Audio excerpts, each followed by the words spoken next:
The question says that the compound interest on rupees 30,000, that means we have this principal as 30,000 at 7% per annum for a certain time is this much. That means we know the principal amount and we also know the compound interest as 4347 rupees at the rate of 7%. We have to calculate the time period if the interest is compounded annually. So as you know, we have a formula for finding the compound interest.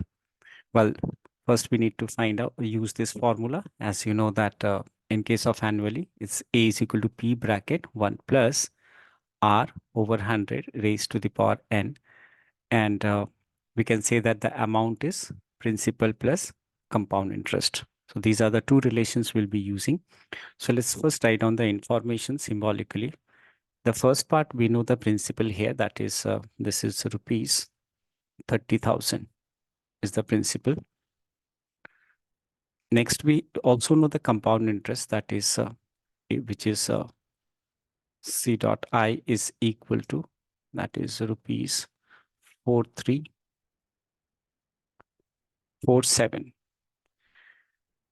And what we can say here next, that we also know the rate of interest. So the rate of interest, say R, rate of interest, that is R in this case is given as 7%.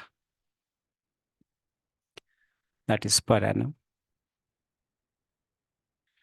So we have this all information written symbolically. Further, according to formula, what we have to calculate is the time period which is indicated by the letter N.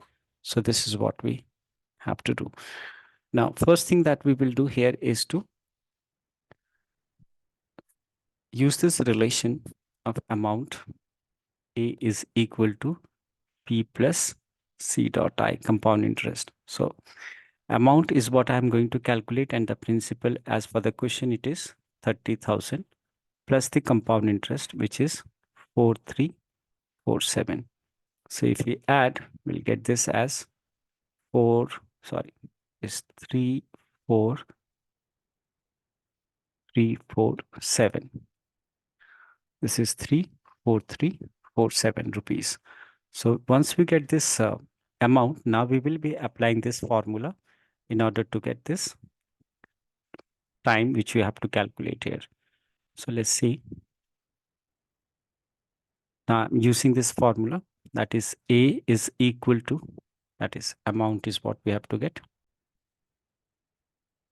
So this is A is equal to P bracket 1 plus R over 100 raised to the power N. Now if I replace A with its value, which we have got as 3437, A which is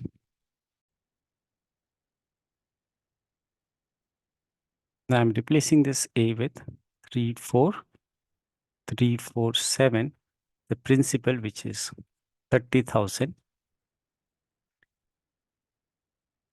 bracket 1 plus rate of interest is 7 here, 7 over 100 raised to the power N. Now we need to keep in mind that this is what we have to get the value of N. Now we will transpose this 30,000 to the left hand side.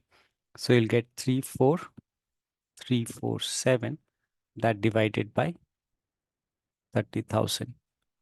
And this will give you as, you can take LCM, so you'll get 107 over 100 raised to the power N. Now here these numbers are divisible, so we can divide. This is divisible by 3. So it comes out to be 1 followed by 4 zeros.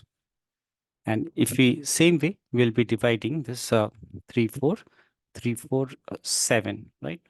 This also is divisible by 3. So when you divide, you'll get 11449. Now, in the next part, what we'll do here, we can write this number, that is, let me first write on what we got, is 11449 over 10,000 is equal to 107 over 100 raised to the power n. Clearly, we have to get the value of n here. So you have to look for a square or cube of this. Generally, the denominator actually helps you finding. As I can see that this is square of 100. So definitely this must be a square of 107 if you have not made any error while solving. So this is 107 over 100 raised to the power 2 is equal to 107 over 100 raised to the power n. Now you can see that we have the same basis here. The base in both the case is same here, right? The bases are same. So we can equate their power, right? When we have same basis, we can equate their power, and therefore we can write clearly as n is equal to 2. So this is what we have to get n, and we got n as 2. So in the final statement, we should write n as 2 years, and that is what final answer.